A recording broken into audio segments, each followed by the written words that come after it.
Ayan guys, nandito kami sa mga magtitingin po kami ng ube. Baka po meron. Gagataan po natin sa darating na weekend. Ayan po ang aming kasama si Batik. Ayan si Daddy nagtitingin kami ng baka may makukuha po kaming ube. Ayan, aming gagataan pagdating ng weekend. Para tayo may makakain. Ayan po ang paligid din Linis na linis dahil tag-araw na. Ang mga damo ay hindi na green. Brown. Nag-brown na. Ayan po ang ating gabi Ayan na ang ube. Nalabas na. Ay nalabas na nga ang ube. Tingnan nga natin ang ube. Ayan.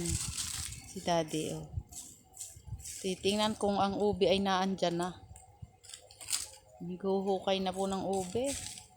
Ginagamit po ay bareta at matigas ang lupa. Hindi po kaya ng lang. Basta pangkuha lang. Yan po ang ating mga mga tanim-tanim. Ayan po Ayun po, linis na linis. Dahil tag-araw na. Ay wala pong damo. Yun po sa aking harap ay ayan. Mga laglag po yung paklang o palapa ng nyog kasi po ay mahangin po kaya naglalaglagan na yung mga paklang o palapa ng nyog. Ayan po. Ito po ang Indian mango kalaki ng puno.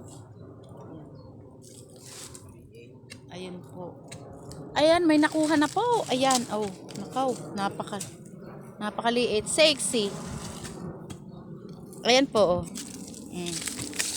Ito po papakita ko sa inyo Ayan napaka-cute. Pero ari po talagang ube Ayan po Ube po ito, talagang violet na violet po ito Ayan, meron pa po doon, ayun meron pa po mga cute.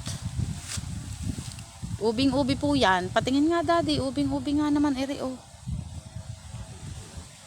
Ito po napaka-cute po kay ubing-ubi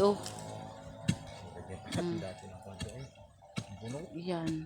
Napaka-cute po ng aming nakuha. Ayan. Napaka-cute po.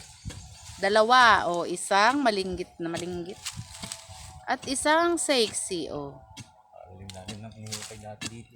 Ayan po Ay wala na, napakalalim ng ng hukay. Kakapraso ang nakuha, po Ayan Ayan. Ayan ang ating nakuhang ube. May nakuha tayo pero maliit lamang. May mailagay din tayo sa ginataan. Ayan po, ilalagay natin sa ginataan. Hukay tayo ng ube. Ayan, kalaki yata Daddy niyan. Doon tayo makamulot ng buong kinakaibig. Wow. Ayan Yan po ay gabi. Ay sorry po. Ube. Ayan po at maviolet mataba. Malaki lata Kagaya nung kalaki noon ayan. Itusan. Isang malaking tipak. Aba, malaki nga yata iyan. Naugan Ayan po. Hinuhukay ang uting ubi. Yun. Yun. Nauga na. Makukuha na ang ating ube.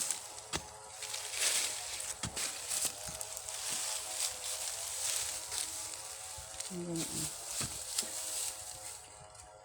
ang paghuhukay ng ube. Diba? Ayan na.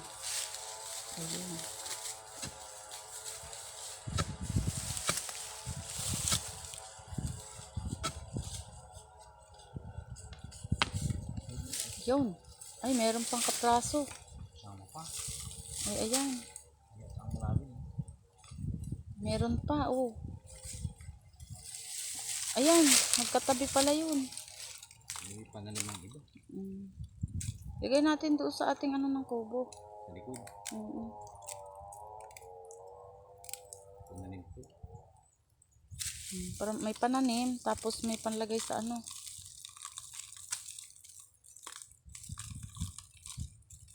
Ayan, pananim din iyan. Yung hawak mo.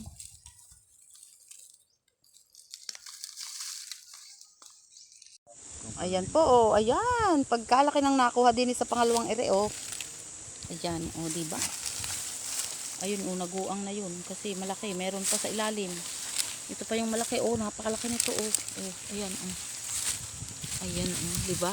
Ubing-ubi, ang ating ubing nahukay. Ayan. Oh, ubing-ubi yan, oh. Ito pa, oh. Ito ang ating nahukay dito, oh. Ayan. Tapos ito pa, oh. Ayan. Ito isa pangalawang puno, oh. Malaking nahukay din, eh. Sama-samahin mo kasi. Ayan, ito yung ating nakuha dito, oh. Ayan, oh, ubing-ube. Tsaka yun. Ito pa ang isa, oh. Ayan, oh, napakalaki. Meron pa tayong kinukuha doon. Ayan, oh, kalalim. Kasi kalaki ng kanyang nakuha dyan. Ayun, oh. Putol eh. Naputol pa yung isa, oh. Ito yung pinutulan, no? Naputol doon. Hinuhukay pa. Ang ating ube. Ayan po ang ating... Ano kaya ng bao?